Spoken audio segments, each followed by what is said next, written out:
Madam Chair, hindi ko maintindihan yung ugali ng ating resource person. Yes, Madam Chair. Hindi ko rin maintindihan ang ugali ni Senator Risa Ontiveros. Let me just quote Senator Risa during the Akbayan Congress. Alam ko po na ang daming kalat ni Duterte na hirap tayong linisin. Ang kadiliman noong panahon niya ay talaga namang nanuot sa ating Araw.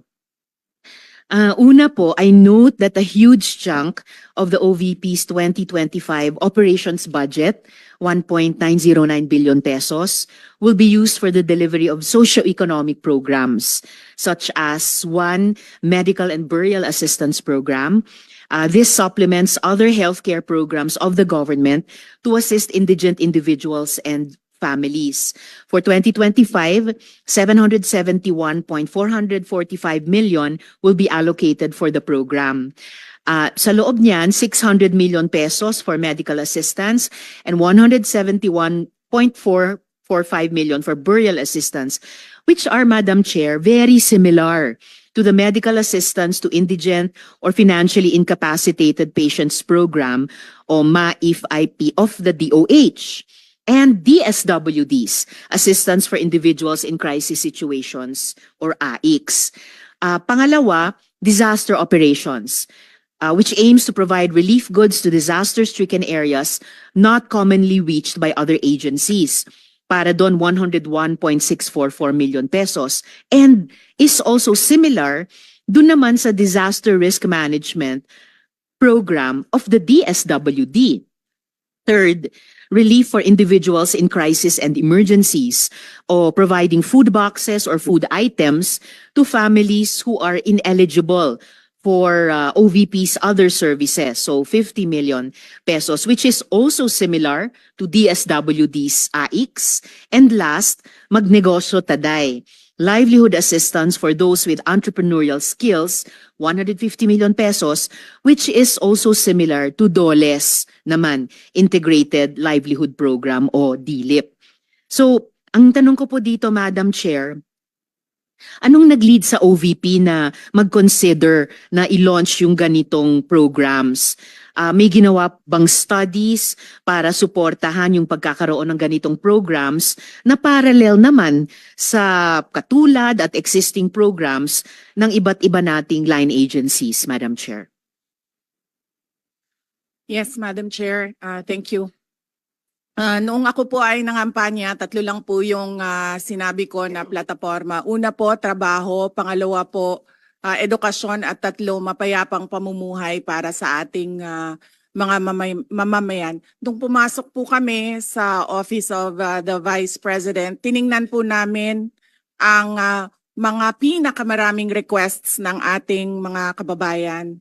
Una-una po, ang lagi po naming natatanggap na request ay medical and burial assistance. Pangalawa po ay financial assistance. Pangatlo, lagi silang humihingi ng tulong sa pagkain. At pang-apat, very recently, sa tali ng mga requests, no?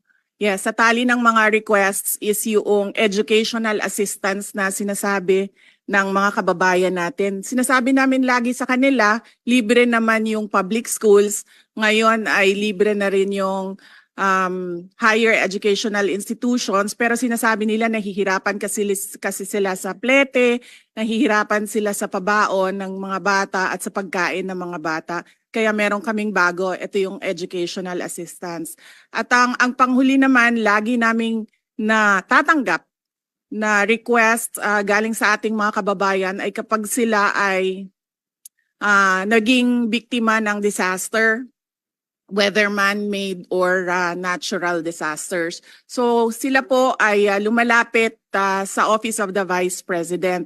Totoo po, merong mga ibang local government units at ibang national government agencies na ganito po ang kanilang programa. Pero po, nung ako ay umupo as a Vice President, I took an oath, and doon sa oath, I said that I will do justice to every man. So hindi po kami pwedeng humindi sa mga tao na humihingi ng tulong, lalong-lalo na ay kaparte ng gobyerno ang Office of the Vice President. Salamat, VP, Madam Chair. Sabi nga ng VP, Madam Chair, libre na yung public school, libre na rin yung higher education, bagamat ni-note nila na sinasabi ng mga nagre-request na nahihirapan pa rin sila sa ilang mga programs na nakalodge sa ilalim ng libreng edukasyon na iyan. Kaya nga kinonsider nilang mag-launch ng ganitong mga katulad na programs. Iko-consider ba ng VP na i-lodge na lang yung mga budgets nitong mga programa dun na lang sa mga line agencies natin? Tapos mag-request na lang ang OVP ng allocation para in sync sa priorities ng executive department sa halip na magkaroon pa ng hiwalay pero magkatulad naman na programa, Madam Chair.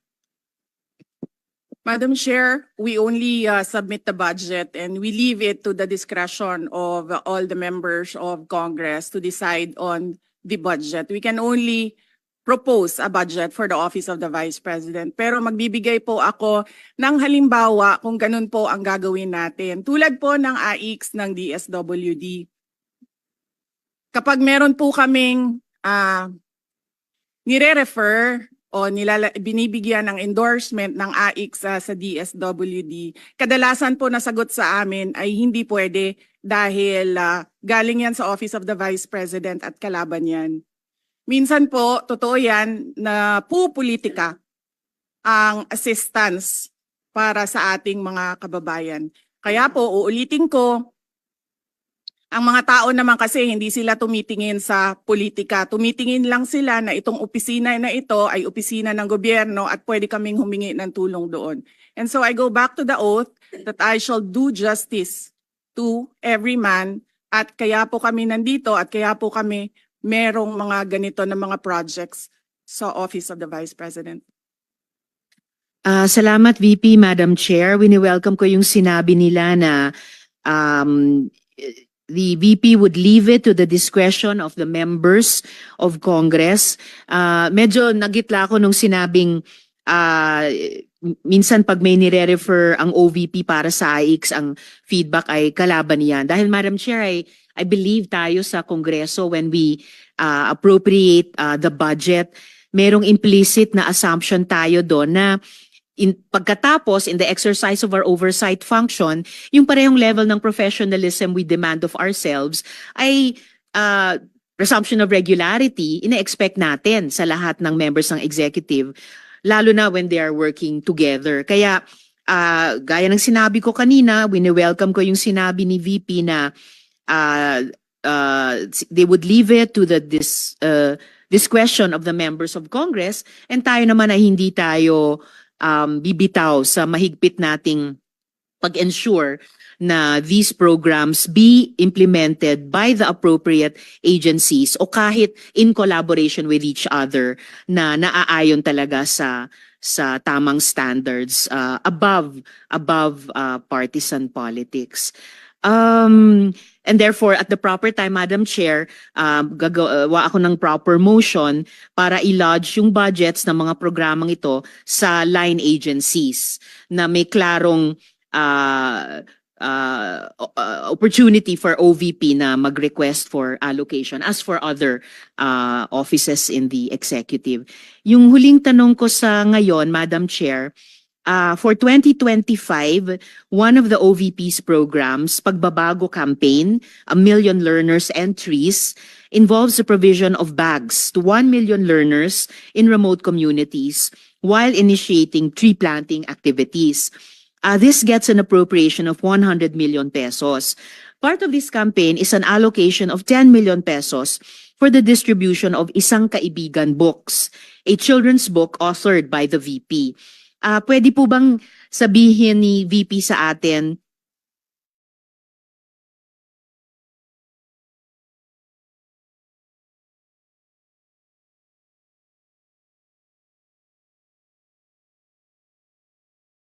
more tungkol sa librong ito? Chair, let me make a rebuttal and another example of politicizing the budget of the government.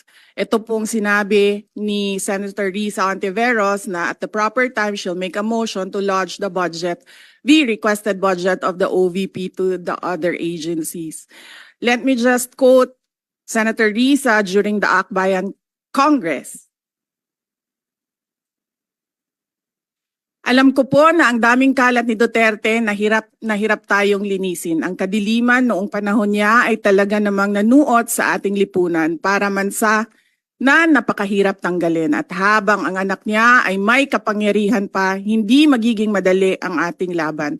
While VP Sara is in power, the threat of a full-blown Duterte comeback is still a very real and present danger. For one, they are supported by one major superpower, China. So that is an example of politicizing the budget of the government. May we request, Madam Chair, that Senator Risa Ontiveros repeat the last question. I will certainly, if you request, Madam Chair, repeat my question dahil walang kinalaman sa kasasabi lang ng VP ngayon. Alam nating lahat na miyembro ng iba't ibang partido, yung speeches natin sa ating mga kamiyembro sa mga party congresses ay hiwalay na event dito sa budget debates. So, I really take exception dun sa sinabi ni VP na rebuttal iyan dahil halimbawa ito sa politicizing. In fact, wala akong tinanong tungkol sa China o kahit sino pa mang ibang bansa dito sa budget hearing na to. I am asking about yung national budget na ipapasa natin sa Kongreso para sa bansang Pilipinas sa taong 2025. At ang pangalawang at huling tanong ko sa ngayon, before I make at the proper time, propose an amendment which may or may not be accepted by the chair and by the colleagues para nga mas i-align ang mga kaperahan natin lalo na't masikip ang fiscal space natin dun sa mga appropriate programs sa appropriate agencies na malayang-malaya ang OVP makipag-partner sa kanila tulad ng sino pang opisina sa executive. Ang tanong ko po ay ilang mga libro ng isang kaibigan ay bibilihin at i-distribute at ano, if the VP could tell us more about the contents ng librong ito. Madam Chair. Madam Chair, the book is not for sale. We only pay for the publication of the book. And we will send Senator Ontiveros a copy so that she will know what is the content of the book. Oh, this question is not only for me, Madam Chair, para rin para sa mga kasama dito sa budget hearing. Baka ilang araw pa bago mapadala at mabasa ko, which I certainly will. But I am asking a question bilang isang mambabatas sa head of agency ng isang opisina sa executive dito sa budget hearing na to. Simpleng tanong. Tell us more about the book, isang kaibigan, at ilang kopya nito ang bibilihin ng gobyerno sa halagang 10 milyong piso at i-distribute sa kasama ng mga bags sa 1 million learners sa remote communities. Madam Chair. Madam Chair, this is an example of politicizing the budget hearing through the questions of a senator. Ang problema niya kasi, nakalagay yung pangalan ko doon sa libro. At yung libro na yan, ibibigay namin doon sa mga bata. At yung mga bata na yan, may mga magulang na boboto. At yung pangalan ko ay nagkalat doon sa kung saan man ibibigay yung libro. Madam Chair, we commit to send tomorrow everyone in this room a copy of the book. Madam Chair, hindi ko maintindihan yung ugali ng ating resource person. It is a simple question. Paulit-ulit na this is politicizing. Ang VP ang nagbanggit ng salitang boboto. Wala akong sinabing boboto. I'm simply asking, hindi ko ma-imagine we're making so much trouble, so much fuss about a 10 million peso item na itinatanong ko lang simpleng, what is the book about? At ilang kopya ang bibilihin ng gobyerno sa halagang 10 milyong piso at i-distribute. I don't appreciate this kind of attitude, Madam Chair. Usually, ang resource persons natin ay nagbibigay ng parehong institutional courtesy sa legislature na ibinibigay natin sa executive. I don't appreciate this kind of Senator attitude. Tolentino, do you have Madam Chair? Madam Chair. Yes, Madam Chair. Hindi ko rin maintindihan ang ugali ni Senator Risa Ontiveros, and I do not appreciate, ano yung sinabi niya? I do not appreciate this kind of behavior and attitude. Madam Chair, noong 2016, tumatakbo si Senator Risa Ontiveros na senator, nakailang talo na siya. So, Dalawa, Madam Chair. okay, dalawa. Natatakot siya sa pangatlong talo niya, kaya pumunta siya sa Davao. Humingi siya ng tulong. Tinulungan siya ng isang kagawad ng Davao na ngayon hindi na siya sinusuportahan. Humingi siya ng tulong sa akin, thinking na hindi mananalo si President Rodrigo Duterte. Kinausap niya ako ng kinausap doon sa law office ko sa Davao City. Sabi ko sa kanya, o sige, tutulungan kita. Chinika niya ako ng chinika. Tapos umalis siya. Siyempre, hindi naman siya tumutulong kay Pangulong Duterte. Hindi din totoo yung sinabi ko na tutulungan kita. Tinext niya ako. Pwede ba akong mag-follow up sa hinihingi kong tulong sa boto dyan sa Davao City? So sabi ko sa kanya, okay, sige. So, tinawagan ko at sinabihan ko at pinakiusapan ko ng pinakiusapan si former Congressman Milen Garcia. Sabi ko sa kanya, Kong, tulungan mo ito. Bigyan mo na lang ng ilang barangay mo at ilang mga leaders mo. Ayaw pa siya tulungan ni former Congressman Milen Garcia. Pinakiusapan ko ulit, Kong, please tulungan mo na lang. Nanalo na siya at nung nanalo siya, anong ginawa niya? Siya ang pinakaunang umatake kay President Rodrigo Duterte. Anong tawag sa ugaling ganito? With due respect to our resource persons and also our colleagues, I think this doesn't really. I understand there's history among all of us here, but I think that we should really stick to the budget, and I think this is just being very objective. I would like to ask also, since we're going to be furnished a copy tomorrow, we can look at it and evaluate what the content of the book is. But maybe just a general, we won't ask line by line, ano ba yung libro na yan? But tell me, is it for good manners and right conduct? That's fine. Is it science? Is it history? So maybe just a general one, so we can just answer it. Because I understand that every office will have its own advocacy and initiative. So, but then, I don't think it's also wrong for us to be curious what it is about. So just a general one. Any of the undersecretaries can tell me what the topic of the book is. Is it history? What is it? Madam Chair, the explanation is in the title, Isang Kaibigan. It's about friendship. Okay. Then that's for the record. It's about